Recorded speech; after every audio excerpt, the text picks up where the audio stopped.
Hello friends, আমি তনিকা আর আমার চ্যানেলে আপনাদের সবাইকে স্বাগত জানাই। আজ আমি বাঙালিদের অত্যন্ত প্রিয় একটি খাবার ইঁচড় চিংড়ি রান্না করছি। প্রথমেই দেখে নিন আমি ইঁচড়টা কীভাবে কেটেছি।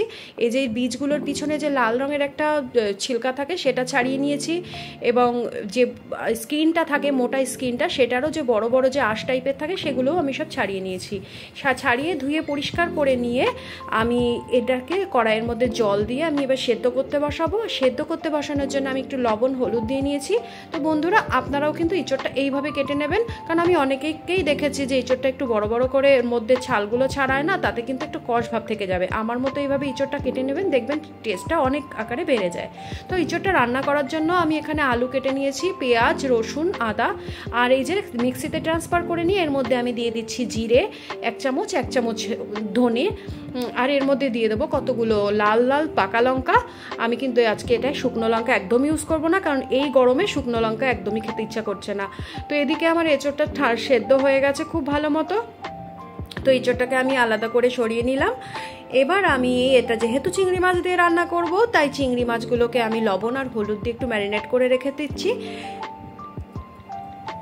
তো এইদিকে আমি কড়াই গরম করে ওর মধ্যে আমি দিয়ে দিলাম তেল।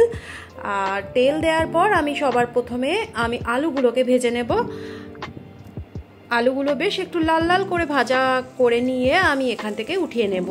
আর আমি দেখুন এই আলু ভাজার সময় একদম লবণ হলুদের ইউজ করছি না, তাহলে তেলটা একটু পুড়ে যেতে পারে, কারণ এই একই তেলে আমি অনেক কিছু ভাজা করব। আলু ভাজা হয়ে গেছে, তো আমি আলুটা উঠিয়ে নিয়েছি। এবার এই তেলে আমি ভেজে নেব এঁচড়টা, একটু হালকা করে একটু সাঁতলে নেব। আর এর মধ্যেও কিন্তু আমি লবণ হলুদের ব্যবহার করব না, যেহেতু লবণ হলুদ আগেই দেওয়া আছে। তো এঁচড়টাই যে ভাজা করে নিয়েছি আমি এবার একটু উঠিয়ে নিচ্ছি। এবার যে তেল আছে তার মধ্যেই আমি কিন্তু চিংড়িটাকেও ভেজে নেব।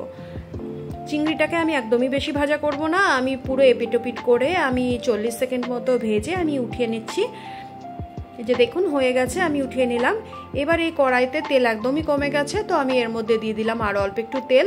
আর বন্ধুরা, আমি কিন্তু রান্নায় তেল মশলা খুবই কম ইউজ করি, কেননা তেল মশলা নানান রকম রোগের জন্য একদমই ভালো না। ওই জন্য আমি খুবই তেল যেটুকু না হলে নয় আমি সেটুকু ইউজ করি। তো এর মধ্যে সবার প্রথমে গোটা গরম মশলা, শুকনো লঙ্কা, তেজপাতা ফোড়ন দিয়ে আমি যে পেস্টটা করেছিলাম পেস্টটা আমি ঢেলে দিই। এবার একটু খুব ভালো করে এটাকে কষিয়ে নিচ্ছি। কষিয়ে নেওয়ার পর আমি একটুখানি জল দিয়ে দিলাম মশলা ধোয়া। তো মোটামুটি কষে এসছে, তেল বেরিয়ে এসছে। এবার আমি টমেটো বাটা করে রেখেছিলাম সেটাকেও এর মধ্যে আমি দিয়ে দিচ্ছি।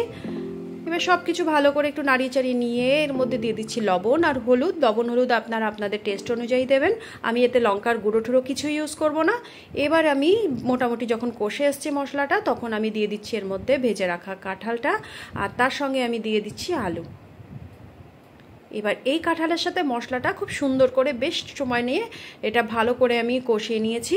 এবার কষিয়ে নেওয়া হয়ে গেছে। এবার এর মধ্যে আমি দিয়ে দেবো জল। আমি জলটা আপনারা আপনাদের মতো পরিমাণ বুঝে দেবেন, কেননা আমি যেটুকু রান্না করেছিলাম সেখানে আমার 1 গ্লাস মতো জল দিলেই হয়ে গেছে। তো জলটা দেওয়ার পরে আমি এটাকে একটু ঢেকে রান্না করব। মোটামুটি 5 মিনিট মিডিয়াম ফ্লেমে রাখার পর আমি ঢাকনাটাকে উঠিয়ে নিয়েছি। এঁচড়টা খুব সুন্দর করে রেডি হয়ে গেছে। এইবার আমি এর মধ্যে দিয়ে দিচ্ছি একটু সামান্য মিষ্টি, তার সঙ্গে দিয়ে দিলাম চিংড়িটা। এবার চিংড়ি আর এঁচড়টাকে একটু ভালো করে রান্না করার জন্য আবার একটু ঢাকা দিয়ে রান্না করব। এই ঢাকনা উঠিয়ে নিয়ে আমি এর মধ্যে দিয়ে দিলাম কাঁচা লঙ্কা, কেননা কাঁচা লঙ্কার ফ্লেভারটা রান্নাতে আমার খুবই ভালো লাগে। তো এবার এর মধ্যে আমি নাড়িয়ে চাড়িয়ে নিয়ে দিয়ে দিচ্ছি একটু ঢাকনা দিয়ে দিচ্ছি, কেননা একটু ফ্লেভারটা যাতে ভালো করে মিশে যায়। তো ঢাকনা উঠিয়ে নেওয়ার পর আমি এর মধ্যে দিয়ে দিলাম গরম মশলা। বাস এইটুকু মশলা দিয়েই আমি তৈরি করেছি আজকে ইঁচড় চিংড়িটা। আর আপনারাও ঠিক এইভাবে তৈরি করে দেখবেন, আর কাঁঠালটাকে ঠিক এইভাবে কাটবেন, দেখবেন খুবই টেস্টি লাগে। তো বন্ধুরা, আমার এই রেসিপিটা যদি ভালো লাগে তো প্লিজ লাইক, শেয়ার আর কমেন্ট করবেন। তো আমার চ্যানেলটাকে অবশ্যই একটু সাবস্ক্রাইব করে দেবেন। আজকের মতো বাই বাই।